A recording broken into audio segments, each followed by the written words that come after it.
కుటుంబంలాగా మనం ఈ పార్టీని ముందుకు తీసుకెళ్లాల్సిన అవసరం ఉంది. చాలా మంది ఈ కౌంటింగ్ తర్వాత వేల మంది కలిశారు నన్ను, వాళ్ళ బాధలు చెప్పుకున్నారు. వాళ్ళకి పిల్లలకు ఉద్యోగాలు కానీ, వాళ్ళ ఆర్థిక ఇబ్బందులు కానీ, వ్యక్తిగత ఇబ్బందులు కూడా నా దృష్టికి తీసుకొచ్చారు. తప్పకుండా అందరి సమస్యలు విన్నాను. ఎన్నికల ముందు కూడా నేను ఒక డైరీ పెట్టుకొని రాసుకున్నాను. మీతో ఉంటామని కూడా మాట్లాడాను. చాలా వరకు నా దగ్గర సమస్యలు ఉన్నాయి. మీ వ్యక్తిగత ఇబ్బందులు ఏంటో నాకు తెలుసు. నేను 30 ఏళ్ళుగా మీతో ఉన్నాను. నేను కొత్తగా రాజకీయాలకు రాలేదు. కొంతమంది యాంగ్జైటీగా ఫీల్ అవుతున్నారు. ముందే వెళ్ళే వాళ్ళు మాట్లాడుకున్నారంట, ఈ పదవి వాళ్ళు చేసుకున్నారంట, ఈ ఫేర్ఫేర్ షాప్ వీళ్ళు చేసుకున్నారంట. మీరు మాట్లాడుకోరు. మీరు బంతిలో చివర ఉన్నా, పెట్టేవాడు మనవాడైతే బంతిలో చివరున్నారు. కష్టపడ్డ ప్రతి కార్యకర్త నాయకుడు లిస్టు నా దగ్గర ఉంది. మీరేం ఆందోళన చెందాల్సిన పని లేదు. ప్రతి ఒక్కరికి న్యాయం జరుగుద్ది. పిల్లలకి ఉద్యోగాలు ఇప్పిస్తాను. సిమెంట్ ఫ్యాక్టరీలు ఉన్నాయి, యూత్ పాలసీ ఉంది, జాబ్ మేళాలు ఉన్నాయి, విదేశాలకు కూడా ఉద్యోగ అవకాశాలు కూడా అది కూడా ప్లాన్ చేస్తాను. త్వరలో అది కూడా మీ ముందుకు వస్తాను వచ్చే నెలలో. ప్రతి ఒక్క పిల్లలకి ఉద్యోగాలు ఇప్పిస్తాం. ఆర్థికంగా కార్యకర్తల్ని నాయకుల్ని బలోపేతం చేసేదానికి తప్పకుండా నేను చేస్తాను. మీరు ఎటువంటి ఆందోళన పడాల్సిన పని లేదు. ఎక్కడ కూడా ఏ నాయకుడు కూడా మీరు నా వర్గం కాదు కాబట్టి మీకు మేము ఇవ్వం అనే మాట వద్దు.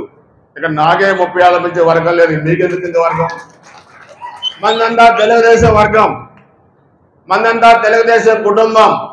ఇక్కడ మీరైనా నేనైనా అదేవిధంగా అందరం కూడా కలిసిమెలిసి పనిచేసుకోవాలి.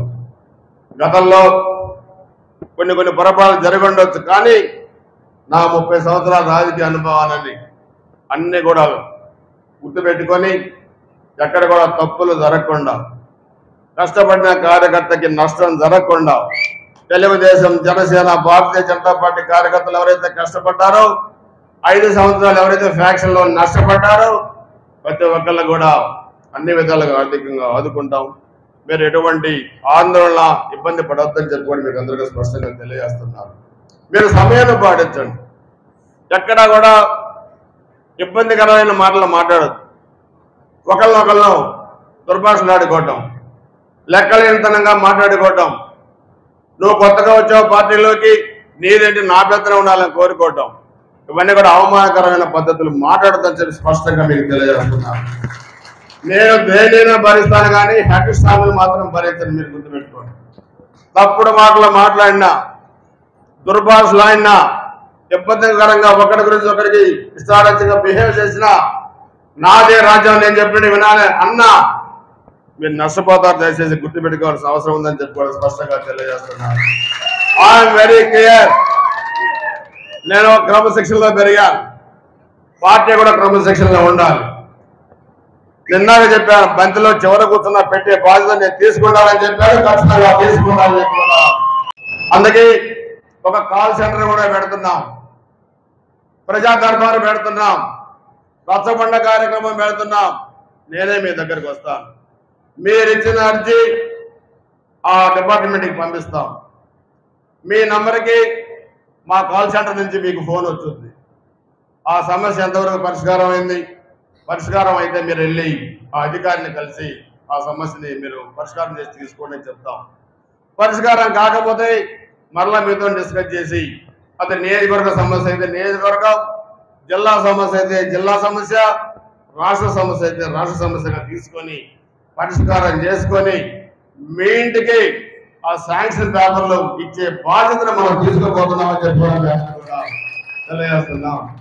అది హౌసింగ్ కానీ, ఎలక్ట్రిసిటీ కానీ చాలా ఉన్నాయి, అవకాశాలు చాలా ఉన్నాయి. మీరందరూ కూడా గుర్తుపెట్టుకోండి. నేను ఒక ప్రణాళికతోనే ముందుకు వస్తా ఉన్నాను.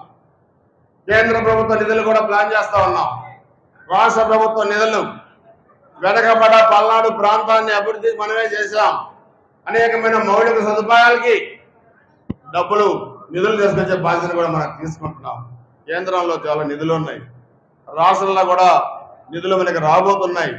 కాబట్టి నియోజకవర్గ అభివృద్ధికి మనందరం కూడా తప్పనిసరిగా ప్లాన్ చేద్దాం. మీ అందరినీ కోరేది ఒకటి, తప్పకుండా సహకరించండి. మీరు ఎక్కడన్నా ఇందాక చెప్పారు కోటాలు కానీ లేకపోతే ఇంకొక చాలా అడుగుతున్నారు, 1-10 మంది అడుగుతున్నారు. చెప్పండి, నేను గ్రామంలోనే కూర్చున్నప్పుడు ఒకవేళ మీకు సమస్య పరిష్కారం కాకపోతే ఒక సీనియర్ నాయకులతో కమిటీ వేసి 2-3 రోజుల్లోనే ఎవరికి ఏమో వాళ్ళు కూడా ఇస్తాం. తప్పకుండా ఎవరికి అన్యాయం మాత్రం జరగదు. మీకు అది ఇబ్బంది వస్తే వ్యక్తిగతంగా నన్ను కలవండి, కలిసి నాతో మాట్లాడండి. మీకు ఏ అవకాశం లేకపోయినా కష్టపడి పని చేస్తే మిమ్మల్ని ఇంట్లో కూర్చోబెట్టిన సొంత డబ్బులు ఇస్తాను తప్పితే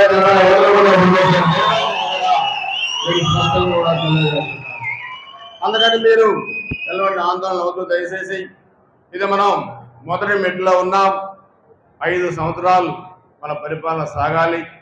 ఆ 5 సంవత్సరాల తర్వాత ఇంకొక 5 సంవత్సరాలు పరిపాలన రావడానికి కూడా మనందరం కూడా ఒక కుటుంబంలాగా మనం పనిచేసుకోవాలి.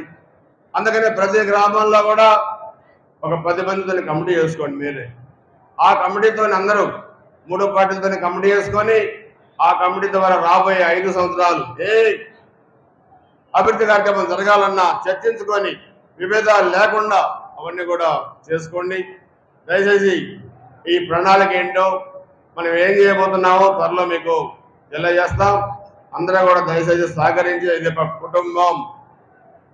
ఇది ఒక కుటుంబం, 3 పార్టీల కలయిక ఒక కుటుంబం. వేషాల వద్దు, మనం ఎంత తగ్గుంటే అంత పెరుగుతాం. గుర్తుపెట్టుకోండి, పెద్ద గరిస్తేనే మనం పెరగాం. ఎంతవరకు లో ప్రొఫైల్లో ఉండండి, తగ్గి ఉండండి, సహకరించండి, ఒకరికొకరు గౌరవించుకోండి. మిమ్మల్ని అందరినీ గుండెల్లో పెట్టుకుని చూసుకునే బాధ్యత ఎరపనే శ్రీనివాసరావు తీసుకుంటాను తెలియజేసుకుంటూ, నేను గంగా కృష్ణమూర్తి గారు, వేదిక మీద ఉన్న పెద్దలందరం కూడా మళ్ళీ ఒకసారి మీ అందరితో మాట్లాడి ఈ నియోజకవర్గాన్ని మిమ్మల్ని అన్ని కూడా అభివృద్ధి చేసే బాధ్యతని తీసుకుంటాం. మరొకసారి అనేక అరాచకాలు ఎదుర్కొని అవమానాలు ఎదుర్కొని కష్టపడి పనిచేసిన మీ అందరికి కూడా ఈ ఎన్నికల్లో విజయానికి కారకుడైన ప్రతి ఒక్క కార్యకర్తకి, నాయకుడికి, ప్రతి ఒక్క కుటుంబ సభ్యులందరూ కూడా పేరు పేరున హృదయపూర్వక నమస్కారాలు, ధన్యవాదాలు. జై హింద్, జై తెలుగుదేశం, జై జనసేన, జై భారతీయ జనతా పార్టీ, జై హింద్.